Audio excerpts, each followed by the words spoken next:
জয় শ্রীরাম। জয় জয় বাগেশ্বর ধাম সরকার। জয় হনুমান। নমস্কার বন্ধুরা, আজকে আপনাদের সামনে উপস্থিত হয়েছি নতুন একটি ভিডিওতে। আমাদের চ্যানেলে নতুন একটি ভিডিওতে আপনাদের সকলকে জানাই স্বাগত। তো চলুন বন্ধুরা, ভিডিওটি শুরু করা যাক। আমাদের সকলের জীবনকে সুখ শান্তিতে পূর্ণ করার জন্য অনেক প্রতিকার করেন, যার মধ্যে একটি হলো প্রত্যেক মহিলার রাত্রে ঘুমোতে যাওয়ার আগে এই স্থানে এক পাত্র জল অবশ্যই রাখতে হবে, যাতে জীবন সুখী হয়, রোগ ব্যাধি দূর হয় এবং জীবনে আসা কষ্ট চিরতরে দূর হয়। আজকাল যা হয় তা হলো, এই ব্যস্ত সময়ে আমরা দৈনন্দিন রুটিন পূরণ করতে গিয়ে অনেক ভুল করি, যার ফলও আমাদের বহন করতে হয়। আমাদের গ্রহ অবস্থানের ওপর খারাপ প্রভাব পড়ে, ঘরের তেমন উন্নতি হয় না, অসুখ বিসুখ লেগেই থাকে। আসলে আমরা এতটুকুই সময়ও ভগবানের ধ্যানে ব্যয় করতে পারি না, সেই কারণে আমরা কোনো না কোনোভাবে দোষের অংশীদারই হই। এমন পরিস্থিতিতে আমাদের শাস্ত্রে পুরাণে যা লেখা আছে সেগুলি আপনাদের জীবনকে সুখময় করে তুলতে সাহায্য করে। আমরা সবাই জানি জল সব কিছুর ভারসাম্য বজায় রাখে, কাজ করে। এই জন্য বিশ্বাস করা হয় যে ঘরে বাস্তুদোষ হোক বা পিতৃদোষ হোক বা যে কোনো কারণে আপনি সমস্যায় পড়েন, তাহলে দুটি জায়গার কথা বলবো। আপনাকে ঘুমোতে যাওয়ার আগে এই দুটি জায়গায় একটি করে জল ভর্তি পাত্র রাখতে হবে, যা আপনার জীবনে অনেক সুখ নিয়ে আসবে। প্রথম জায়গাটি হলো রান্নাঘর। গুরুজি বলেন রান্নাঘরে মা অন্নপূর্ণার বাস, যাকে মা পার্বতী রূপেও পুজো করা হয়। যারা অনেক দিন ধরে গুরুজির কথা শুনে আসছেন তারা অবশ্যই জানেন, গুরুজি বারবার বলেন রাতে ঘুমোতে যাওয়ার আগে রান্নাঘরে এক পাত্র জল রাখুন। গুরুজি বলেন রান্নাঘর এমন একটি জায়গা যেখানে প্রতিদিন পূর্বপুরুষরা আসেন এবং সমস্ত দেবী দেবতা এক মুহূর্তের জন্য হলেও আসেন। তাই মন্দিরের পরে রান্নাঘর সবচেয়ে পবিত্র বলে মনে করা হয়। তাই যখনই আপনি ভোজন তৈরি করবেন, সুন্দর মনে ভালোবাসার সাথে তৈরি করুন। এমনটা মনে করুন যেন ভগবানের জন্য ভোগ তৈরি করছেন। বলা হয় যে মন দিয়ে ভোজন তৈরি করবেন, সেই ভোজন গ্রহণ করা ব্যক্তির মনও সেভাবে থাকবে। রাগান্বিত হয়ে বা খিটখিট হয়ে বা ক্রোধের ভাবনায় যদি কোনো গৃহলক্ষ্মী ভোজন করে তৈরি, তাহলে ভোজন গ্রহণকারী ব্যক্তির শরীরেও সেভাবে প্রভাব ফেলবে। তাই যখনই ভোজন তৈরি করবেন, শ্রদ্ধার সাথে ভগবানের প্রসাদ তৈরি করছেন এমন মনোভাবের সাথে ভোজন তৈরি করুন। দেখবেন পরিবেশের ওপর কখনোই দুঃখ কষ্ট রোগ ব্যাধি আপনার পরিবারে আসবে না। আমরা কথা বলছিলাম একপাত্র জলের ব্যাপারে। সবসময় ঘুমোতে যাওয়ার আগে রান্নাঘর পরিষ্কার করতে হবে। তারপর আপনার কাছে যেমন পাত্র থাকে, সেই ছোট বালতি হোক বা ঘটি বা যে কোনো পাত্র, তাতে শুদ্ধ জল ভর্তি করতে হবে। তারপর তাতে ঢাকনা দিতে হবে এবং রান্নাঘরে রেখে দিতে হবে। সকালে ঘুম থেকে উঠে এই জল ঘরের প্রধান দরজায় ছিটিয়ে দিতে হবে।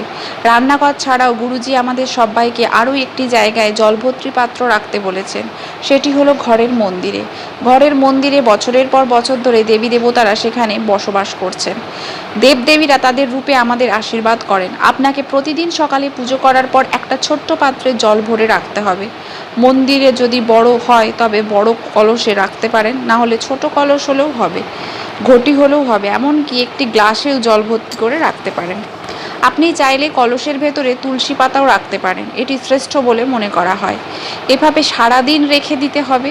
এরপর যখন আপনি সন্ধ্যায় আবার মন্দিরে যাবেন, সেই পবিত্র জল প্রধান দরজা সহ পুরো ঘরে ছড়িয়ে দিন এবং তারপর সন্ধ্যা প্রদীপ জ্বালান। এতে করে ঘরের সমস্ত বাস্তুদোষ দূর হয় এবং পিতৃদোষ ও ঘরের অন্যান্য দোষ ত্রুটি সহ নেতিবাচক শক্তি দূর হয়ে যায়। সন্ধ্যা প্রদীপ জ্বালানোর পর আবারও এক পাত্র জল ভরে মন্দির এভাবেই রেখে দিন। সকালে ঘুম থেকে উঠে মন্দিরে রাখা জল রান্নাঘরে রাখা জল একসাথে মিশিয়ে প্রধান দরজায় ছিটিয়ে দিন। বাকি বেঁচে যাওয়া জল পুকুরে বা কোনো গাছে দিয়ে দিন। এভাবে আপনাকে দিনের পর দিন করে যেতে হবে। তবে মনে রাখবেন, এই জল বাথরুম ইত্যাদিতে যাওয়া উচিত নয়।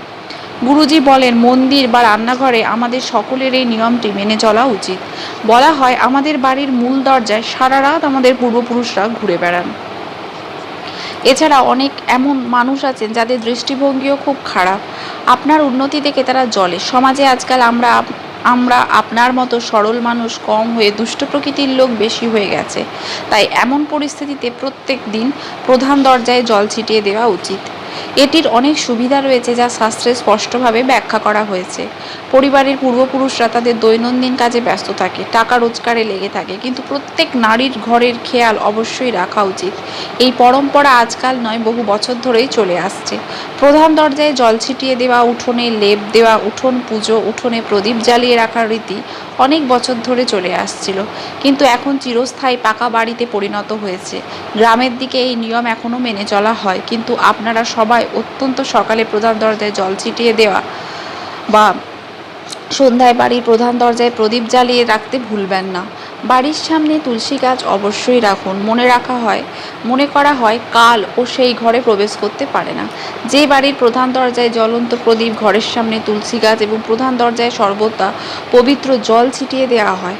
বলা হয় কোনো বিশেষ প্রতিকার, পূজা পাঠ, আরাধনা না করতে পারলে এই সহজ কাজ নিয়ম অনুযায়ী করলে সেই ঘরের উন্নতি কেউ আটকাতে পারবে না।